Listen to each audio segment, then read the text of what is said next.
All right, loaded weekend for new music. Here are 6 new albums to check out. Number 1, Faetooth, Labrythine, a 3-piece self-proclaimed fairy doom band from Los Angeles, released on the Flenser, a label that consistently puts out some of the most interesting metal records every year. And fairy doom is a good way to describe this. This has some beautiful, ethereal, clean moments and some crushingly feral heavy moments. The clean stuff kind of reminds me of Chelsea Wolfe. It has that emotional weight.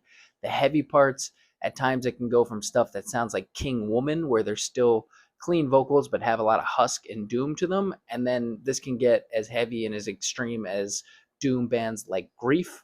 Faetooth are about to be on tour with Slow Crush, who released a great album last week, so definitely worth checking out. Number 2, Big Thief Double Infinity. This is the great Brooklyn folk rock band's first album as a true 3-piece, as their original bassist left the band. Apparently the goal was to go into the secluded woods as a 3-piece and write this as a more straightforward rock album, but the band pivoted from that, ended up recording something much more stripped back and bringing in many collaborators for the writing and recording process. The result is another emotionally beautiful album from a band that continues to dazzle. Songs like Incomprehensible and No Fear are more dreamlike than anything Big Thief has done up to this point, while the title track and the song Los Angeles bring to mind the tenderness of Neil Young at his best. And although I loved it right away, I do think this could be a grower for some people that will get better with repeat listens. Number 3, Fister, Graceless, a 3-piece doom band from St. Louis. This is their 6th album. Very similar to Primitive Man in terms of mood and pace, but with a more death metal spin on some of these songs. Slow, foreboding, and deeply sinister. This is crushing doom at its best. This isn't just about heaviness for the sake of heaviness. There's some great songwriting on here as well. The title track is dark and uneasy, but also has some moments of pure beauty with a really clean, soaring guitar lick weaved in here. While the song Bonebreaker is just a plotting behemoth that does prove that Fister is one of the heaviest bands in the entire world. Number 4, Ritual Mass Cascading Infinity, debut full-length from a Pittsburgh death metal band. This was released on the mighty 20 Buck Spin record label, who to me feel like the record label that kind of helped revive the really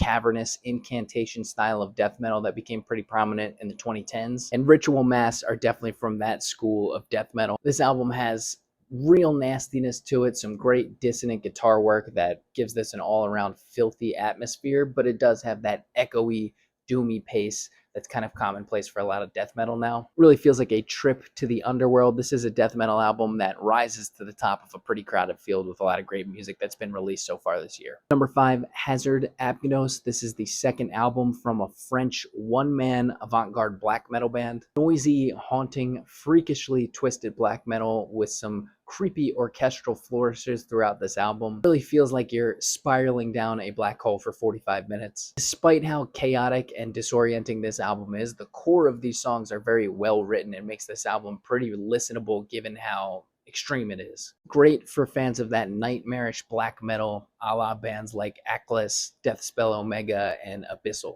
And number 6, Fleshwater, 2000, In Search of the Endless Sky. Boston, Massachusetts, heavy shoegaze alternative metal band featuring members of the band Vane FM. This is their 2nd album. This is a band that's frequently compared to Deftones, as they definitely sway between dreamy shoegaze and heavy down-tuned alternative metal, but their songwriting leans a lot more into post-hardcore than Deftones does. That being said, this album has all kinds of different flavors. The song Last Escape reminded me of the band Pity Sex. Be Your Best vocally reminded me of Soccer Mommy. Yes, Soccer Mommy. That's what I was hearing on the vocals of this album. And just in general, some of the more triumphant, soaring moments of this album bring to mind the band Rollo Tomasi. Coming from somebody who has no prior investment in the band Fleshwater or Vane FM, I think this is a very good album. Definitely worth checking out if you like this style of heavier shoegaze. All right, that's the 6 albums. Let me know what you think if you check these out. Let me know what I missed on here, anything that I should be checking out, and subscribe for more lists like these. Thanks for watching.